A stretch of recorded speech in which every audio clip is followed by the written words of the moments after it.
Hey folks, David Stewart here. I have a little bit of a treat for you today. 10 reasons why you should get into retro gaming. This list should suffice for those of you who are like me and a little bit older and looking to get back into what you remember from your childhood or your early adulthood perhaps. And it should also suffice for those of you who are younger and missed out on some of these classic gaming eras. So, as is tradition, I'll be going backwards through the list, starting with number 10. Let's jump into it. Number 10, no DLC. That's right. When you bought a game in the past, say at least before PlayStation 3 or the Xbox 360, you got the whole game. Everything on the disc was the complete version of the game. There was nothing else to download.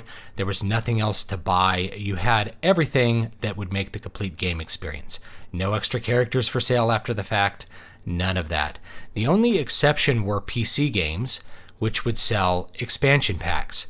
And the expansions for PC games were actually really substantial. You could think of them as a mini sequel, but of course they were priced pretty reasonably at about half the cost of the original game if you happen to like that original game. And I do have some fond memories of some expansions like the MechWarrior 2 expansion, the Warcraft 2 expansion. But when it came to the console space, there really was no expansions, there was no DLC. When you bought the cartridge, you got the entire game, and chances are the game was shipping in a pretty complete state, no bugs to patch, none of that kind of stuff. That brings me to reason number 9 to get into retro gaming. No need for internet. That means if your internet is down, your console still works. Even your emulator would still work if you were choosing to use that. But nowadays, with the always online consoles, if your internet is acting up a little bit, well, you're not really playing Destiny today, are you?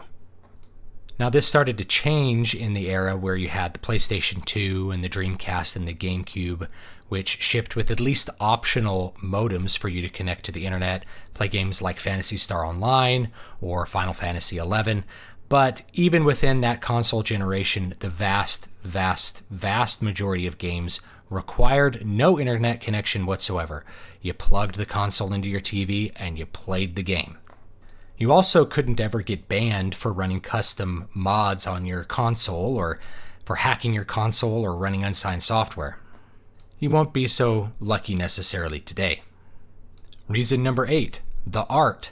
Now you may think it a little bit odd that I'm saying the art with retro games, considering modern consoles and modern PCs have many times the computing power and a much better ability to deliver high quality, sharp and clean images compared to, say, a Super Nintendo. However, I think the rise and resurgence of retro art styles in modern games says that there is actually something worth not just remembering, but appreciating about the classic art styles of the past, particularly the 16-bit era with the Sega Genesis and the Super Nintendo and the TurboGrafx 16. The main reason I think the art is worth appreciating from these past eras is because actually the limitations of the hardware and the limitations of what could be displayed during that time period affected the art in a way that made it, in some ways, a better product. You see, when you have a lower ability to create fidelity, you instead have to represent a real object. It's impossible to render a very realistic looking human face on the Super Nintendo or the Sega Genesis, which forces you to draw a representation of the human face, whether it's a cartoonish representation or it's something that's very small and has to, in an almost abstract way, represent a human face. By the way, that's actually how Mario got his mustache, is it allowed his face to distinguish itself between a nose and the rest of the face, the chin. So as you decrease fidelity, you are forced to filter down to only the most relevant details when you're creating an image. Your mind, in essence, really only picks up the important details and just discards or fills in the rest as you look at an image like that. So when you're looking at a sprite of Chun-Li, what you see is different from what your brain actually remembers. This is a weird idea, but when you look at that sprite of Chun-Li, what your brain remembers is whatever beautiful Chinese girl you think is there, rather than the very closely arranged set of pixels, which nearly approximate a human face and nearly approximate a human form with arms and feet and all those other details. Likewise, limited color palettes contribute to this effect. When you're unable to use every color selection under the sky in a given sprite or a given scene in your 8-bit game, you're required to switch out some of the colors. One of the things you may notice from the original Super Mario Bros. Is that Mario has a green mustache. In fact, his hair, sleeves, and shoes are green. And green is what is used to separate one leg from the other when he's running. The entire sprite in the original Super Mario Bros. Has only 3 colors, and the difference between Mario and Luigi is 1 color. The red is changed to white, and yet everybody thinks Luigi wears green. Reason number 7 is collecting. Yes, retro game collection has really taken off over the last couple of years, but that should not deter you. It's still a very accessible and fairly affordable hobby if you want to get into it, depending on which console you are picking. Another advantage of collections on retro game consoles is they are somewhat limited. They're limited because they aren't really making any new games for these consoles anymore. If you're looking to create a complete set, you can track down all the games and eventually buy them all. I've met several people who have every Nintendo game that was made. And while the prospect of that may seem fairly expensive, you'd be surprised how affordable it is to at least buy all the best games on a given console. And that's because most of the really good games were made in fairly large quantities, making them pretty easy to acquire for a reasonable price. It's not hard to get your hands on an original cartridge of Super Mario Bros. Or Super Mario World, Final Fantasy II. You might have to pay a little bit more for Super Mario RPG, but for the most part, putting the games that you want into your collection really won't break the bank. At this point, I should mention that collecting is mostly focused in the console arena. When it comes to retro PC games, there's not much of a collector's market, but most of the games are available more or less for free. A lot of the old classic computer RPGs are available as freeware because they've been abandoned. You can play the first 2 Elder Scrolls games for free, and I remember recently I was able to play MechWarrior 2 for free as well. All you need is a hardy emulator like DOSBox, but if you're particularly enterprising, you can actually burn the discs and play them on an old PC. Number 6 is the music. There's a lot of classic music available for retro consoles, particularly consoles that ran up through the 16-bit era, as these consoles had onboard synthesis and MIDI capabilities that can't really be accurately replicated.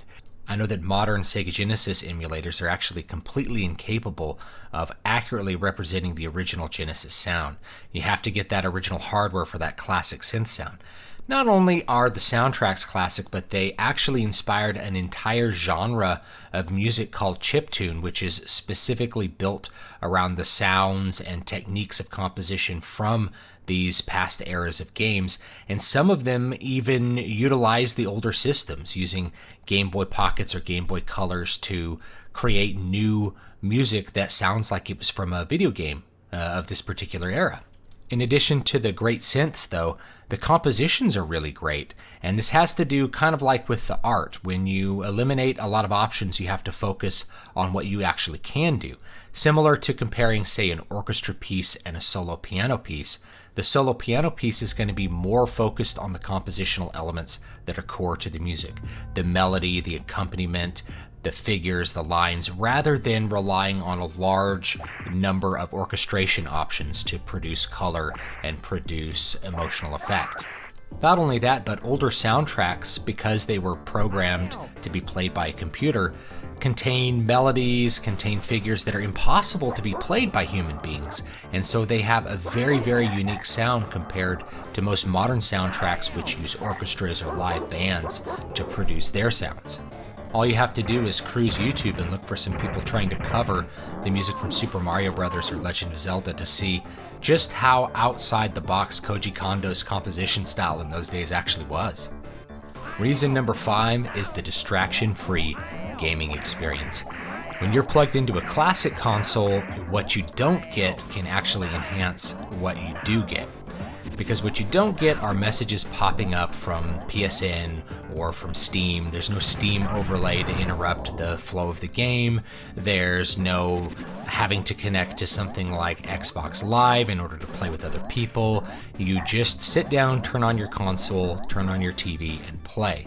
And to me, that is something that I'm very nostalgic for. I really enjoyed being able to turn on my TV and turn on a console and just play without having to be interrupted by the internet every few seconds, or without having to connect to some network in order to find my friends in order to finally play a game I wanted to play. This is particularly true for me of old RPGs where I could really dig into the meat of the game, really relax and have fun doing what I want to do without having to worry about any distractions interrupting my gameplay. I should mention at this point though, if you actually want to have that distraction-free gaming experience, chances are you're going to have to put your phone in a different room or turn it off or something, because although your console is not connected to any kind of network, you could still be connected to a network through your phone, and Facebook Messenger and all kinds of other notifications could take you out of that classic experience. Reason number 4 is they're more challenging. Retro games are more challenging than modern games on average, and there are lots of reasons for this. This is particularly true in the 8-bit and 16-bit era of gaming. Back then, when they put out a game, in a lot of cases it was an adaptation of an arcade game, and arcades were designed to suck down your quarters. So when they brought them home, they just left the sucking down the quarters part out, and you had to be able to finish the game with just a couple of lives. People got used to this level of challenge, and another reason that you kept that challenge high was because it extended the experience of the game. Rather than adding more content, more levels for a player to play through in order to have the game last longer in terms of time, you just make the game more challenging. That means the player has to spend more time learning to play the game, skilling up, overcoming the challenges to get to the next level. They end up spending longer in the game because of the increased challenge compared to a modern game. And of course, overcoming those challenges gives a real sense of satisfaction and pleasure. Nothing feels quite as good as killing the alien heart at the end of Contra, or killing the alien heart at the end of Contra 3, or managing to find your way through the labyrinth at the end of Super Mario Bros. All of these super challenging experiences that happen, they last with you. I remember the first time that I was actually able to finish Zelda 2. What an intensely hard game to finally be able to complete. I don't usually feel that way at the end of modern games, where the ending is presented to me regardless of how I've actually performed in the game. It more feels like the ending is a chance for me to put the game down rather than something I've really earned. Beating the game was a big deal back in the day, and you deserve to have that feeling of being able to finally finish Contra. So that's a great reason, the intense challenge. Reason number 3 is the tight focus on gameplay. Similar to music, similar to art, when you have less options for what you can do with a game, you have to be more intensely focused on what options you do have. Games in these older eras didn't have really large discs that could just be piled full of art and content.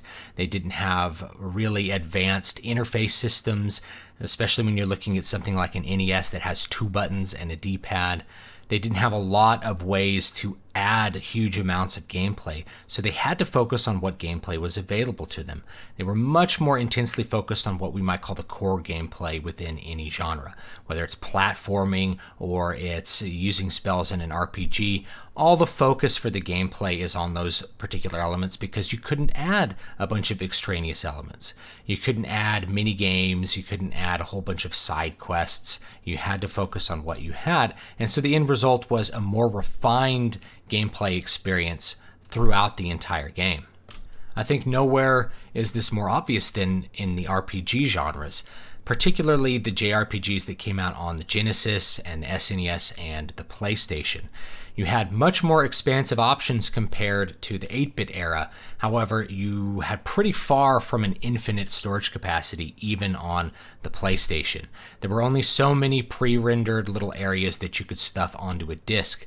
Compare that to a modern RPG where you have endless open fields of monsters to wander through, but no real focus on why you happen to be there. I think there's a lot of nostalgia for the Final Fantasy games on the Super NES and on the PlayStation for very good reason. They were much more focused on the core gameplay and the narrative as well, rather than being focused on adding everything in the kitchen sink into what is available in the game. Okay, reason number 2 is the very resilient hardware.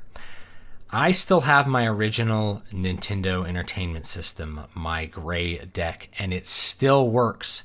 Even though pieces of it have cracked and chipped off over the years, it still turns on, it still loads the game, it still plays. My controllers, I have the original 2 controllers that came in my original NES box. They've never broken, they've never worn out, they still work.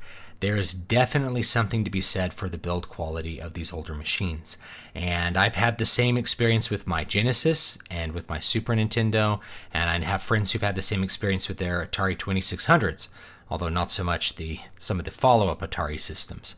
But these older consoles were really built like tanks. They were built to take a beating. They were built to last a long time. And I just don't get that feeling from a lot of modern hardware. Modern controllers, they're nice, they feel good. The rubber wears off on them. The joysticks stop working. Lots of things on modern hardware don't seem quite as resilient as they were in the past. Not just that, but if you look at controllers in particular, the Super Nintendo controller, in addition to being resilient, is very responsive, it's very ergonomic, and it's perfect for platformers. I still plug in my Super Nintendo controller, my original Super Nintendo controller. I'll plug it into my PC in order to play platformer games like Super Meat Boy. That's how good the controller feels and how responsive it is. That tactile feel of the older controllers really, it's just not as good as it was, particularly D-pads. The portable hardware is no less resilient. My Game Boys still work 20 years later, 30 years later. Can't say that about my phones. Phones tend to wear out within a couple years, and I used to carry my Game Boy in my backpack, in my pocket, wherever. It's been banged up and beaten up, and it still works. And so, according to the Lindy effect, if something has worked for 30 years, it's probably going to work for another 30 years. And finally, the number 1 reason to get into retro gaming, the time-tested experiences that await you. One of the benefits of time is filtering. As time passes by, we tend to forget the experiences that are not worth remembering, and we remember the experiences that are worth repeating. And that is very true when it comes to classic game consoles and the games that are on them. Every so often, you'll probably run into somebody, if you ask them, what do you think is the best game ever made? A lot of people are going to say The Legend of Zelda: Ocarina of Time. And there's a very good reason why they say that. The gameplay continues to hold up. Not only does it continue to hold up, but the game continues to be accessible more than 20 years after its release. That says something about the quality of design. Likewise, the game design elements within that game have been continually repeated in newer games. They've been iterated upon, they've been refined, which says that whatever they designed in that initial game was really worth preserving because it continues to be used. And of course, Ocarina of Time is not the only game that is subject to this particular filtering. People continue to talk about Final Fantasy VII more than 2 decades after it was released because it really holds up. I've played it this year. It's still a very good game. The gameplay and story elements are accessible, fun, and remain some of the best that Final Fantasy has actually put out, which is why they're remaking it. In fact, remakes themselves are some of the best stamps of approval that you can have on older games. If they're remaking Ratchet & Clank, it's probably because Ratchet & Clank was a really good game. And you can play it on your original console if you so choose to. It's an experience worth having, and I think it's one that I think more people should get into if you happen to miss some of these classic and great gameplay experiences. So that's it for today. Thank you so much for watching and listening. You can find more of my books at dbspress.com, and of course, if you jump on my mailing list, you can get at least 1 free book, maybe 2, at dbspress.com/list. My newest book is Voices of the Void. It's a sci-fi horror book, very condensed experience. Should take about 2 hours to read, but I have much longer books as well if you want to check those out on Amazon. Thanks so much, and I'll see you guys next time.